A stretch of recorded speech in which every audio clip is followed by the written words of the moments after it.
Dividend policy 2 second lecture है, जिसमें हम लोगों ने पहले लेक्चर में जो देखा था उसमें था meaning of dividend policies, then affecting factors. साथ ही साथ हम लोगों ने अलग अलग टाइप्स देखे थे डिविडेंड के, राइट।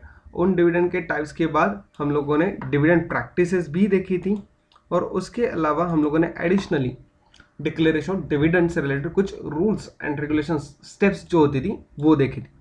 आज हम लोग जो पढ़ने वाले हैं वो है theories of dividend policy and investability ratios. अब ये है क्या रेशियोज, तो हम लोगों ने इससे पहले सीखे हैं, लेकिन फिर से एक बार हम लोग जो सीखेंगे तो आपको और ज़्यादा क्लियर हो जाएगा। थेरीज ऑफ डिविडेंड पॉलिसी में हम लोग कौन कौन सी पॉलिसी सीखने वाले हैं। तो पहला है डिविडेंड ग्रोथ मॉडल, जिसे गॉर्डन ग्रोथ मॉडल के नाम से भी जाना जाता है, राइट। अब ये है क्या, तो Gordon growth model values a company stock using an assumption of a constant growth in a payments। जो कोई भी डिविडेंड पेमेंट होता है ना, तो उसमें हर बार पेमेंट करते वक्त पेइंग कंपनी जो होगी वो हर साल उस डिविडेंड की वैल्यूज में या परसेंटेज में ग्रोथ करते जाते हैं, ज्यादा डिविडेंड देते जाते हैं। ये एक अजम्पशन है, राइट। किसे पेमेंट करेंगे, तो इक्विटी शेयर होल्डर्स को। To estimate the value of a stock, the model takes the infinite series of the dividends per share and discount them back into the present using the required rate of return। मतलब जो आगे चल के आने वाले जो discounts हम लोग पे करते हैं, उन डिविडेंड हम लोग पे करते हैं, उन डिविडेंड की जो प्रेजेंट वैल्यू है, जो फ्यूचर डिविडेंड्स की प्रेजेंट वैल्यू है, उसे हम लोग रिक्वायर रेट से डिवाइड करके फिर बाद में हमारी स्टॉक की वैल्यू फाइंड आउट करते हैं। अगर फॉर्मूला नीचे देखा जाए तो ये फॉर्मूला हमें एग्जाम में यूज करना है, कैलकुलेशंस में यूज करना है। P is equal to D in bracket 1 plus G upon K minus G। Intrinsic stock value, ये जो ग्रोथ रेट होगा उस ग्रोथ रेट को वहां पे कंसीडर करके जो वैल्यूएशन किया जाएगा, फिर उसे जो वैल्यूएशन मिलेगी वो होगी हमारी intrinsic stock value. Then D is equal to the current annual dividend per share. जो कोई भी एग्जिस्टिंग कंपनी ने करंट ईयर के लिए डिविडेंड इशू किया होगा, पे किया होगा, डिक्लेयर किया होगा, उसके लिए डिविडेंड पर शेयर की वैल्यू हम लोग यहाँ पर कंसीडर करेंगे। मे बी कभी कभी हमारे पास में गिवन इंफॉर्मेशन के बेसिस पे हम लोग टोटल डिविडेंड भी कंसीडर कर सकते हैं। Then K is equal to required annual rate of return. Required annual rate of return generally हमें क्वेश्चन में दिया जाता है, राइट। जिसे हम लोग नॉर्मल रेट ऑफ रिटर्न भी कह सकते हैं या रिक्वायर्ड रेट ऑफ रिटर्न भी कह सकते हैं। देन लास्ट है G, जो कि एनुअल डिविडेंड की जो ग्रोथ रेट होगा, जो ग्रोथ परसेंटेज होंगे, वो यहाँ पे दिया जाएगा, राइट। अगर हम लोग नॉर्मल देखें तो the rate of return is greater than the discount rate. Gordon model में क्या कहते हैं, जो रेट ऑफ रिटर्न होता है वो डिस्काउंट रेट से ज्यादा होता है, राइट। रेट ऑफ रिटर्न जो होता है वो डिस्काउंट रेट से, याद रखना। The price per share increases as the dividend ratio decreases. जो डिविडेंड होगा, जो डिविडेंड रेशियो होगा, वो अगर कम होते चला जाएगा तो प्राइस पर शेयर की जो होगी वो बढ़ती चली जाएगी। ऐसा vice versa concept Gordon growth model में दिया हुआ है। इसे जिस तरह से हम लोग क्वेश्चन में सीखेंगे तो और भी ज्यादा क्लियर होगा। ये फॉर्मूला हमारे लिए इंपॉर्टेंट है। सेकंड जो मॉडल हमारे लिए डिविडेंड पॉलिसी में सीखना है वो है Walter valuation model. Walter valuation model में उसी तरह से डिविडेंड के बेसिस पे कुछ कैलकुलेशंस दिए हैं। Walter has developed a traditional model which shows the relationship between dividend policies and common stock prices। जो डायरेक्ट रिलेशन हम लोग कहते हैं, उन रिलेशनशिप जो डिविडेंड्स होते हैं, डिक्लेयर होते हैं, उनमें और प्राइस में डायरेक्ट रिलेशनशिप होती है, ऐसे गॉर्डन ग्रोथ मॉडल और वॉल्टर वैल्यूएशन मॉडल में बताया गया है। According to Walter, the dividend policy of a firm is based on the relationship between the internal rate of return and the cost of capital or a required rate of return। जो relationship है वो relationship directly based होंगी in internal rate of return and cost of capital return, जिसे हम लोग required rate of return भी कहते हैं। इनके लिए जो फॉर्मूला दिया हुआ है वो नीचे क्वेश्चन में एक इमेज में दिया हुआ है. P is equal to, that is market price per share is equal to D upon cost of equity, that is dividend per share upon cost of equity capital or capitalization rate, plus internal rate of return into bracket E minus D, that is expected earnings per share minus dividend per share. Earnings per share और dividend per share in दोनों के बीच में जो बचता है उसे हम लोग कहते हैं रिटेन्ड अर्निंग्स, राइट. तो ये रिटेन्ड अर्निंग्स जो होंगी वो हम लोग यहाँ पे कंसीडर करते हैं upon the cost of capital, right. ये कैलकुलेशन यहाँ पे हम लोगों को करना है in the Walter model. Walter model क्या कहता है कि उन्होंने आर्ग्यू किया दैट द लॉन्ग रन में क्या होगा, the share prices reflect only the present value of future expected dividends. उनका कहना ऐसा है कि जो लॉन्ग रन में शेयर की प्राइसेस होंगी, जितनी भी प्राइसेस होंगी वो हमारे फ्यूचर जो एक्सपेक्टेड डिविडेंड्स होंगे, मतलब जो ग्रोथ की वजह से मिलने वाले जो डिविडेंड्स होंगे, वैल्यूएशंस होंगी, वो हमारी प्रेजेंट वैल्यू में रिफ्लेक्ट करेंगे. ऐसा वॉल्टर वैल्यूएशन मॉडल में दिया गया है. नेक्स्ट आता है capital asset pricing model, CAPM, सबसे easy. The capital asset pricing model describes the relationship between systematic risk and the expected return for the assets, particularly equity stocks. जो कोई भी रिलेशनशिप होगा, वो जो कोई भी डायरेक्ट कनेक्शन होगा, वो किस में होगा, तो जो रिस्क होगा और रिटर्न होगा. जितना ज्यादा रिस्क होगा उतना ज्यादा रिटर्न मिलेगा, जितना कम रिस्क उतना कम रिटर्न्स. इस तरह की रिलेशनशिप CAPM मॉडल में एक्सप्लेन की गई है. CAPM is widely used throughout the finance for pricing risky securities and generating expected returns from the assets given the risk of those assets and cost of capital. मतलब in short जो valuation होता है shares का, उनमें CAPM model use किया जाता है. Expected rate of return of an individual security is combined function of a risk-free return plus the market rate of return dependent on the risk factor. अब ये formula, ये model है किस तरह से, expected return on a security, that is RA, is equal to risk-free rate plus beta, that is risk factor, into difference between the market rate of return, that is expected return on the of the market minus risk free return. मतलब जो premium extra हम लोग charge करते हैं वो premium हम लोगों को यहाँ पे मल्टीप्लाई करना है. अब ये CAPM का फॉर्मूला हम लोगों ने EVA बिजनेस वैल्यूएशन के मॉडल में एक क्वेश्चन में सॉल्व किया था, लेकिन मैंने आपको वहां पे एक्सप्लेन नहीं किया कि ये CAPM का फॉर्मूला है, राइट. जहां पे बीटा हम लोगों को क्वेश्चन में दिया गया था, रिस्क फ्री रिटर्न दिया गया था और मार्केट रेट दिया था, तो उसके बेसिस पे हम लोगों ने इक्विटी प्रीमियम फाइंड आउट किया था. क्लियर. तो ये क्वेश्चन जो था वो CAPM से रिलेटेड था.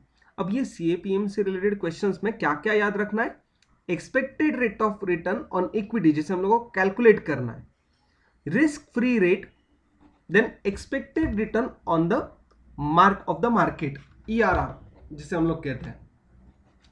नेक्स्ट आते हैं beta, that is the risk factor, risk rate जिसे हम लोग कहते हैं, वो रिस्क रेट बीटा फैक्टर हम लोग यहां पर कंसीडर करते हैं. ये हो गया CAPM मॉडल. आगे आते हैं Modigliani and Miller theory पे. अब ये मोदी गिलानी और मिलर थ्योरी ये है क्या, इनका सबसे पहला एम ये था कि ये जो कोई भी डिविडेंड ग्रोथ मॉडल और वॉल्टर का वैल्यूएशन मॉडल दिया था, उसमें रिलेशनशिप जो कंपनी की वैल्यू होती है, जो वैल्यू ऑफ फर्म होती है, वो डिविडेंड के जो पे आउट रेशियोज होते हैं उन डिविडेंड से डायरेक्टली रिलेटेड होते हैं, ऐसा गॉर्डन और वॉल्टर का कहना था.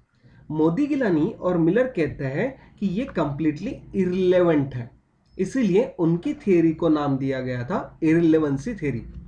The dividend irrelevance theory suggests that the company's declaration and payment of the dividends should have the little to no impact on the stock prices. If this theory holds true, it would mean that the dividends do not add the value to the company's stock price. उनका कहना ऐसा था कि जो कोई भी dividend declare होगा या पेमेंट होगा डिविडेंड्स का, वो कहीं पर भी कंपनी की स्टॉक प्राइस में, जो मार्केट प्राइस होती है, उसकी वैल्यूएशन को अफेक्ट नहीं करता है। ऐसे मोदी गिलानी और मिलर इन्होंने डेवलप की हुई इररिलेवेंसी थ्योरी का कहना है, राइट। अब इनका अप्रोच अल्टीमेटली क्या कहता है? द डिविडेंड्स आर पेड और not, value of the firm remains the same. ऐसा उनका ओवरऑल क्रस्ट हम लोग कह सकते हैं इस थ्योरी के अंडर। आगे आते हैं Graham Dodds and Cottle theory. इनके लिए जो थ्योरी है वो उनका नाम दिया था बर्ड इन अ हैंड। अब बर्ड इन अ हैंड ऐसा क्यों बोला हो गया होगा? तो dividends are worth more to the investors than retained earnings. मतलब उनका कहना ऐसा है, इन्होंने जब थ्योरी डेवलप की थी तो ग्राहम डोड और कटल कहते थे कि जो कोई भी इन्वेस्टर्स होंगे, उन इन्वेस्टर्स के लिए जो डिविडेंड उनके इन्वेस्टमेंट पे मिलने वाला होगा शेयर्स के थ्रू, वो उन्हें ज्यादा इंपॉर्टेंट लगता है कंपैरेटिवली द रिटेन्ड अर्निंग्स। अब रिटेन्ड अर्निंग्स है क्या? तो कंपनी जब प्रॉफिट्स कमाती है, सभी टैक्सेशंस लेस करके जो अल्टीमेट फिगर मिलती है उसमें से कुछ डिविडेंड डिक्लेयर्स होता है, अप्रोप्रिएशन किए जाता है, और बाद में बचा हुआ जो पीएनएल होता है, प्रॉफिट और लॉस होता है, वो रिटेन्ड अर्निंग्स कहलाता है। ये retained earnings company future growth के लिए, फ्यूचर पर्पस के लिए, डिफरेंट पर्पसेस के लिए वहां पे मेंटेन रखती है। तो इन्वेस्टर का कहना इस पर्टिकुलर थ्योरी के हिसाब से ऐसा है कि जो कोई भी हमारी इंडिविजुअल रिटेन अर्निंग्स होंगी पर ईयर के लिए, उससे ज्यादा इंपॉर्टेंट हमारे डिविडेंड होते हैं, राइट। देखो लिखा क्या है, the bird in a hand theory says the investors prefer stock dividends to potential capital gains due to uncertainty of a capital gains. The theory was developed as a counterpoint to the Modi-Gilani-Miller's dividend irrelevance theory, which maintains that the investor don't care where their returns come from. मतलब investor को कुछ भी जरूरत नहीं है कि उनके लिए प्रॉफिट बचता है या नहीं बचता है, उन्हें अल्टीमेटली सिर्फ जो डिविडेंड गेन होने वाला है, डिविडेंड मिलने वाला है, उससे रिलेटेड वो डायरेक्टली कनेक्टेड रहते हैं। ऐसा कहना ग्राहम डोड के बर्ड इन हैंड थ्योरी में कहा गया है। Tax differential theory. अब ये टैक्स डिफरेंशियल थ्योरी है क्या? Dividend are tax at a higher rates than the capital gains. जो कोई भी डिविडेंड होता है ना, वो पे करते वक्त कैपिटल गेन्स से ज्यादा टैक्स किए जाता है। तो स्मॉल इन्वेस्टर्स जो होता है वो, उनके लिए डिविडेंड पे आउट रेट जो होता है वो अगर हाई होगा, डिविडेंड पे आउट रेट मतलब क्या? कंपनी के करंट प्रॉफिट में से जितना डिविडेंड ज्यादा दिया जाएगा उसे कहते हैं हम लोग high dividend pay out rate, right. तो ये थ्योरी क्या कहती है कि लो डिविडेंड पे आउट रेशियो अगर होगा, तो लो डिविडेंड पे आउट रेशियो की वजह से जो हाई रेट ऑफ रिटेंशन होते हैं, जिसे हम लोग इन्वेस्टर्स को कहते हैं, तो वो इन्वेस्टर्स कैपिटल वैल्यू जो फर्म की होती है उसे बढ़ने में हम लोग हेल्प कर सकते हैं। लेकिन वहां पे इंडिविजुअल इन्वेस्टर्स जो होंगे, रिटेल इन्वेस्टर, उन्हें ज्यादा टैक्स पे करना पड़ेगा। टैक्स डिफरेंशियल थ्योरी का मतलब, the tax differential view of a dividend policy is the belief that share holders prefer equity appreciation to the dividends because capital gains are effectively taxed at a lower rates than the dividends. Dividend ज्यादा मिलने से अच्छा आप capital अच्छे से बढ़ा के दो, मतलब शेयर की मार्केट प्राइस बढ़ा के दो, तो हमें कैपिटल गेन का जो टैक्स है वो कम लगेगा comparatively the dividend tax, right. ऐसा टैक्स डिफरेंशियल थ्योरी में एक्सप्लेन किया हुआ है। Residual theory. अब रेसिडुअल थ्योरी है क्या? मेनली जो फर्म होती है वो फर्म इन्वेस्टमेंट पॉलिसी जब फॉलो करती है तो उसमें अलग अलग तरीके के प्रोजेक्ट्स जिसमें पॉजिटिव प्रेजेंट वैल्यू होगी, नेट प्रेजेंट वैल्यू जिसकी पॉजिटिव होगी, उसमें इन्वेस्ट करना ज्यादातर प्रेफर करती है, राइट। और जो डिविडेंड पे आउट होते हैं वो सिर्फ फंड्स अगर अवेलेबल होंगे तो ही वहां पे पे किए जाते हैं, राइट। तो फर्म के लिए जो लॉन्ग रन टारगेट होता है पे आउट के लिए, मतलब आज जो हम लोग कमा रहे हैं उसे आज बांटने से अच्छा अच्छे से और कमा के आगे आने वाले सेवरल ईयर्स में हम लोग उसे डिसबर्स कर सकते हैं एज अ डिविडेंड। तो रेसिडुअल थ्योरी का इन शॉर्ट मतलब क्या है, जो बिजनेस वैल्यूएशन में हम लोगों ने सीखा था, नेट प्रेजेंट वैल्यू हम लोग बिजनेस की वैल्यूएशन में कैलकुलेट करते थे, और अगर वो पॉजिटिव होती तो हम लोग नई कंपनी एक्वायर करने के लिए सोचते थे। नई कंपनी अगर एक्वायर करता है तो बिजनेस बढ़ेगा, एक्सपांड होगा, जिसकी वजह से अच्छे खासे रिटर्न्स मिलेंगे, और ये रिटर्न्स आने वाले अगले ईयर्स में as a dividend share holders को दिए जाएंगे।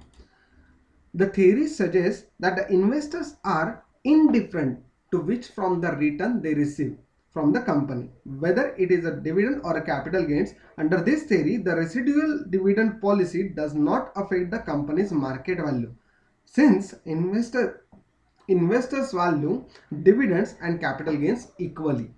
मतलब जो हमारे डिविडेंड होते हैं उन डिविडेंड और कैपिटल गेन लगभग सेम होंगे या फिर उससे ज्यादा होंगे। ये थी हमारी रेसिडुअल थ्योरी, मतलब डिविडेंड दो मत, लेकिन अच्छे खासे से अलग जगह पे उस पर्टिकुलर अमाउंट को, प्रॉफिट्स को इन्वेस्ट करो।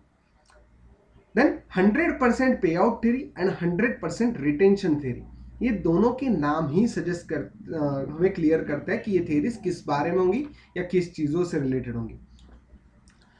जितने भी हमारे प्रॉफिट्स होंगे उन प्रॉफिट्स का अप्रोप्रिएशन करने के बाद जो कोई भी पैसा बचता है वो उतना सारा का सारा पैसा as a retained earning profit and loss account में या फिर रिजर्व्स एंड सरप्लस में ट्रांसफर करने से अच्छा सभी का सभी एज अ डिविडेंड हमारे शेयर होल्डर्स में बांट दो। इस थ्योरी को कहते हैं डिविडेंड पे आउट थ्योरी 100%। लेकिन अगर इसका वाइस वर्सा होगा तो कि कुछ भी पेमेंट करो ही मत, जो पे आउट रेशियो रहेगा वो 0% पे आउट रख दो और 100% रिटेंशन कर दो। तो ये थ्योरी दोनों भी उसी से रिलेटेड डील करती है। तो ये किस किसने डेवलप किए, एक था रबनर जिसने 100% पे आउट थ्योरी डेवलप की थी, और दूसरे थे क्लार्कसन एंड इलॉयट, राइट। तो इन्होंने रिटेंशन थ्योरी डेवलप की। Pay out policy refers to the ways in which firms return capital to their equity investors. Payout to equity shareholder investors take the form of either dividends or a shares purchase. The modern study of a payout policy is rooted in the irrelevance propositions. जो irrelevance theory होती है, मतलब पे out करो या नहीं करो, तो ये हमारी irrelevance से रिलेटेड ट्रीट की जाती है। वही 100% पे आउट थ्योरी जो क्लार्क्स एंड इलॉयट ने डेवलप की है वो कहता है the dividend policy involves the decision to pay out the earnings to share holders और to the retain them for a reinvestment in the firm to enhance the growth. The dividend retention policy affects the cost of capital to the firm. अगर retention कर दिया मतलब पूरा जितना profit है उतना सारा का सारा हम लोगों ने रिटेन कर लिया, सारा का सारा हम लोगों ने रिजर्व एंड सरप्लस में डाल दिया, तो अल्टीमेटली इक्विटी शेयर होल्डर्स की जो ओनर्स नेट वर्थ हम लोग कहते हैं, ओन फंड जिसे हम लोग कहते हैं, वो ज़्यादा दिखेगा, जिसकी वजह से हमारी कैपिटल वैल्यू होगी जो फर्म की वो ज़्यादा दिखेगी, राइट। और ये सब कुछ क्यों करते हैं, तो पे आउट थ्योरी में जहां कहीं पर भी डिविडेंड रिसीव करते वक्त हम लोग क्या सोचेंगे या इन्वेस्टर्स क्या सोचते हैं कि तुम कमाओ या ना कमाओ, हमें जितना कमाया है उतना डिविडेंड दे दो, जितना भी पैसा मिला होगा वो हमें एज अ डिविडेंड डिसबर्स कर दो। वो सारा प्रॉफिट यहाँ पर कंसिडर करते हो। रिटेंशन थ्योरी में एक और एस्पेक्ट या कॉन्सेप्ट वहां पे कंसिडर की जाती है which is avoid the taxation and transaction cost. ऐसा क्यों, जो ट्रांजैक्शन कॉस्ट होती है मतलब हमारे टैक्सेशन रेट्स होते हैं, डिविडेंड टैक्सेस से रिलेटेड होते हैं या फिर उसे डिसबर्स करते वक्त लगने वाले ट्रांजैक्शन कॉस्ट होती है, उन सभी को वो कोई बेनिफिट नहीं होता, ना कंपनी को ना ही शेयर होल्डर्स को, जो ये टैक्सेशन या फिर ट्रांजैक्शन कॉस्ट को बेयर करता है, राइट। तो बेनिफिट ही नहीं है, सिर्फ एक्सपेंसेस करने हैं, तो एक्सपेंसेस क्यों करने हैं, पहला क्वेश्चन तो ये। तो एक्सपेंसेस अगर नहीं करना है तो इस तरह का पूरा रिटेंशन कर दो और कैपिटल वैल्यू जो है, कैपिटल गेन जो है वो बढ़ा दो, राइट।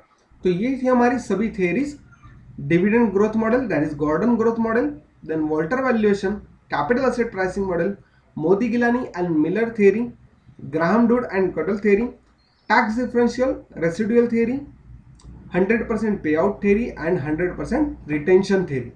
इन सभी थ्योरीज के बाद जो कैलकुलेशन या प्रैक्टिकल प्रॉब्लम्स हमें सॉल्व करने हैं, उन अलग अलग प्रैक्टिकल प्रॉब्लम्स में हमें आने वाले क्वेश्चंस जो होंगे वो dividend growth model, Walter valuation model, और कैपिटल एसेट प्राइसिंग मॉडल पे बेस्ड रहेंगे। मतलब ये तीनों क्वेश्चन फॉर्मूलाज जो है ये हमें इंपॉर्टेंट रहेंगे। इन तीनों फॉर्मूलाज के साथ हमें कुछ एडिशनल फॉर्मूलाज यहाँ पर याद रखने या लर्न करके रखने, क्योंकि ये बाकी सभी क्वेश्चंस के लिए ऊपर थ्योरी से रिलेटेड जो मॉडल्स दिए उनमें काम में आने वाले हैं। ये सभी कौन कौन से फॉर्मूलाज हैं? पहला, अर्निंग पर शेयर, जिसके लिए सिंपल कैलकुलेशन, सिंपल वैल्यूएशन हम लोग पिछले 2 चैप्टर्स में यही सीख रहे हैं। Profit after tax minus preference dividend upon number of equity share holder. In short, profit available to equity share holders upon number of equity shares, ये हमारे लिए फॉर्मूला होगा ईपीएस के लिए, राइट। तो जो गिवन पीरियड होगा, उस गिवन पीरियड में जितने चेंज होते हैं जो हमारे वेल्थ में, जो हमारी इंडिविजुअल कंपनी की वेल्थ होती है, जो अर्निंग्स होती है, उसमें किस तरह के चेंज होते हैं और साथ ही साथ प्राइस पर शेयर किस तरह से चेंज होती है, ये पर्टिकुलर फॉर्मूला वहां पे डिफाइन करता है, राइट। जो अगर ये रेशो अर्निंग्स पर शेयर अगर ज्यादा होगा तो डिविडेंड्स जो होते हैं वो ज्यादा पे करने के चांसेस होते हैं, राइट, जिसकी वजह से मार्केट प्राइस भी ज्यादा बढ़ सकती है, राइट। तो इंट्रिंसिक वैल्यू या फिर अर्निंग पर शेयर ये डायरेक्टली अफेक्ट करते हैं हमारे डिविडेंड्स को। If EPS is high, dividend possibility, dividend rate, possible dividend rate will also high and vice versa, right. ये कैसे कैलकुलेट करते हैं? तो पिछले 5-6 साल के लिए जो कोई भी ट्रेंड लाइन होगी, उस ट्रेंड लाइन को कंसीडर करके यहाँ पे ईपीएस कैलकुलेट किया जाता है, राइट। नेक्स्ट आता है price earning ratio, that is PE ratio, MPS upon EPS. MPS क्या होता है? Market price per share upon earnings per share. ये जो होते हैं ये डायरेक्ट रिलेशनशिप रिफ्लेक्ट करते हैं between the market price and the earnings per share of the equity share. जो कोई भी ग्रोथ होती है वो ग्रोथ के लिए जो कैरेक्टरिस्टिक्स होते हैं या फिर शेयर होल्डर ओरिएंटेशन होते हैं, कॉर्पोरेट इमेज होती है, इन सभी से रिलेटेड ये प्राइस अर्निंग रेशियो डिसाइड करता है कि हम लोगों ने किस तरह से डिसीजन वहां पे लेनी है। जो फ्यूचर वैल्यू होती है, ये जो हमारे शेयर्स होते हैं या फिर हमारे जो कोई भी सिक्योरिटी होती है उसकी फ्यूचर वैल्यू डिसाइड करने के लिए हम लोग इस तरह का पीई रेशियो इस्तेमाल करते हैं, राइट। जो कैपिटलाइजेशन रेट है, राइट, वो कैपिटलाइजेशन रेट भी फाइंड आउट करने के लिए हम लोग यहाँ पर ये रेशियो इस्तेमाल कर सकते हैं, राइट। जो रेशियो नॉर्मली हम लोगों का एमपीएस अपॉन ईपीएस ये कहा जाता है, राइट, एमपीएस अपॉन ईपीएस। इससे अगर रेसिप्रोकल टाइप पे अगर यूज किया, मतलब ईपीएस अपॉन एमपीएस, तो ये हमारा कैपिटलाइजेशन का रेट बन जाता है, राइट। जो अगर इस फॉर्मूला को उल्टा कर दिया, अगर हम लोग यहीं पर कर देते, चलो उल्टा कॉपी पेस्ट, आगे यहाँ पे ये आ गया हमारा EPS, sorry, EPS upon MPS. अगर ये फॉर्मूला होगा तो इसके लिए हम लोग कहते हैं कैपिटलाइजेशन रेट। ये जो फॉर्मूला बनता है इसे हम लोग कहते हैं कैपिटलाइजेशन रेट।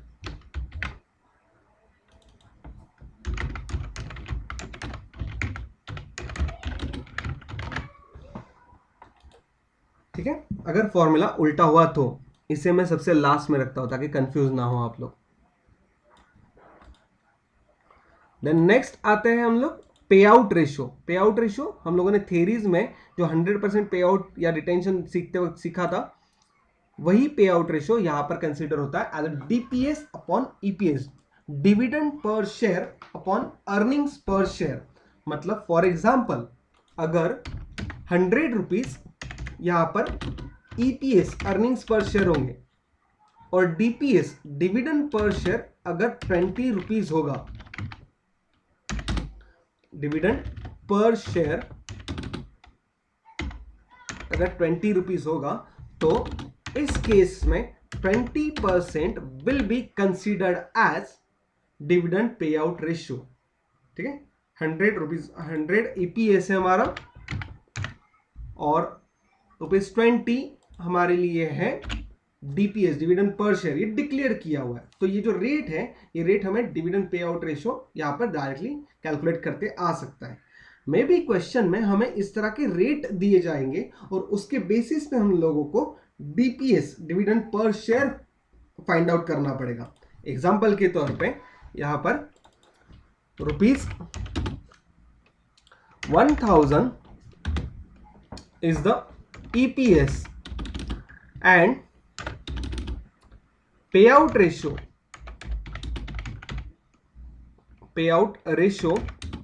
is 35%.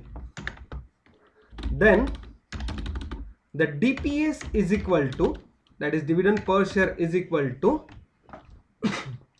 ₹350। इस तरह का कैलकुलेशन हमें करना होगा क्वेश्चन में।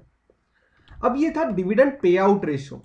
अगर इसी को हम लोग पे इन रेशियो कैलकुलेट करना होगा तो पे इन रेशियो किस तरह से कैलकुलेट होगा? 100 minus dividend pay out ratio हमें मिलेगा पे इन रेशियो, राइट? कैसे? अगर 100 अगर परसेंटेज पूरे ओवरऑल ईपीएस के थे तो 20% डिविडेंड पे आउट रेशियो है। तो डिविडेंड पे आउट रेशियो की वजह से हम लोगों को जो रिमेनिंग होगा 100 माइनस 20, 80% विल बी पे in ratio, that is retention ratio जिसे हम लोग कहते हैं। ठीक है, तो रिटेंशन रेशियो किस तरह से कैलकुलेट होगा? अगर हम लोग कैलकुलेशन देखते हैं, यहाँ पे कॉपी और paste, retention ratio is equal to dividend pay out ratio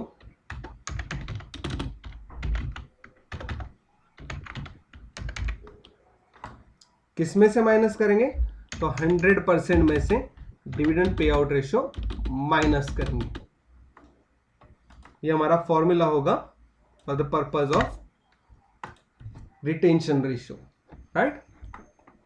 retention ratio कब मिलेगा? तो ईपीएस जो होगा वो हमारा 100% कंसीडर किया जाएगा। डिविडेंड पे आउट रेशियो अगर हम लोगों को कंसीडर करना होगा तो अगर पहला क्वेश्चन अगर हम लोग कंसीडर करते हैं तो इस बेसिस पे यही सेम क्वेश्चन अगर यहां पर कंसीडर करते हैं तो हम लोग क्या कंसीडर करेंगे? 100% minus 20% is equal to retention ratio is equal to 80%। Simple calculation, ठीक है? तो ये dividend pay out ratio, retention ratio के बाद में आते हैं डिविडेंड यील्ड रेशियो। अब डिविडेंड यील्ड रेशियो होता क्या है? डिविडेंड यील्ड रेशियो जो होता है वो इंडिकेट करता है the ultimate current return which investor will get as a percentage of his investment. जितनी इन्वेस्टमेंट इन्वेस्टर ने की है उस इन्वेस्टर को डिविडेंड कितना मिला है उसके परसेंटेज फाइंड आउट करना। मतलब अगर सपोज किसी शेयर की मार्केट प्राइस अगर एक इन्वेस्टर ने इन्वेस्ट की है 500 रुपीज और उन्हें डिविडेंड मिला है, डिविडेंड रिसीव्ड हुआ है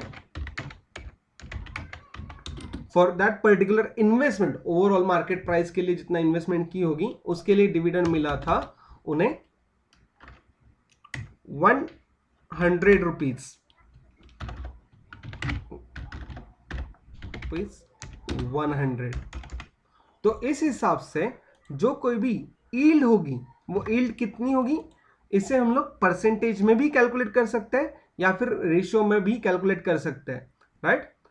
तो अगर इसके लिए कैलकुलेशन करेंगे तो 20% हमारे लिए क्या बन गई? यील्ड बन गई या यील्ड रेशियो बन गया।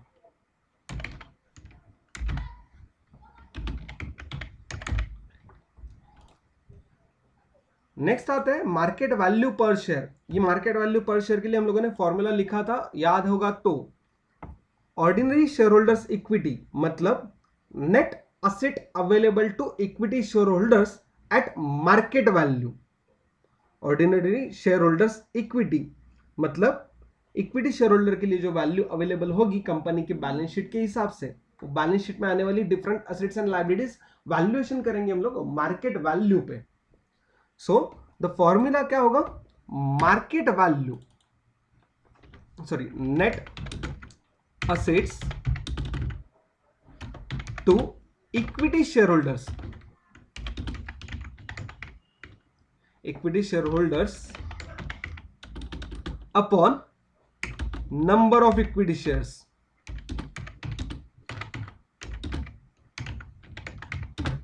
इसे फॉर्मूला में किस तरह से फाइंड आउट करते थे हम लोग इसे, net asset to equity share holders, total assets at market value minus outside liabilities at market value minus preference share capital will give us the net asset available to equity shareholders।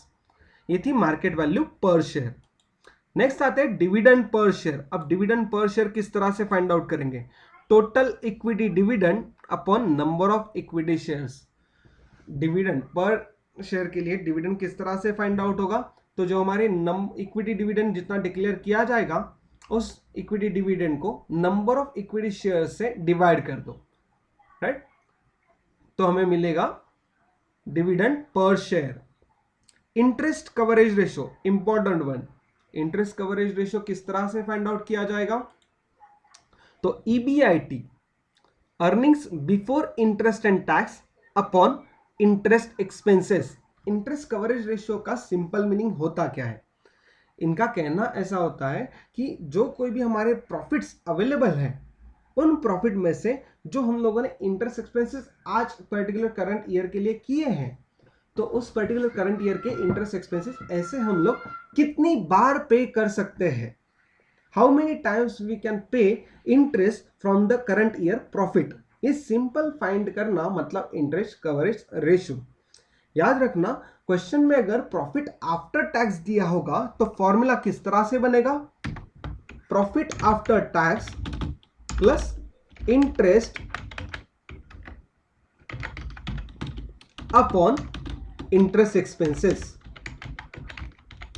ऐसा क्यों, तो पहली बार तो हम लोगों ने interest पे कर दिया है, तो वो इंटरेस्ट जो डिडक्ट करके पैट मिला होगा वो इंटरेस्ट पहले ऐड बैक कर दो और फिर कंसीडर करो इंटरेस्ट एक्सपेंसेस भी। अगर पैट दिया होगा तो, नहीं तो EBIT upon interest expenses will be the our formula.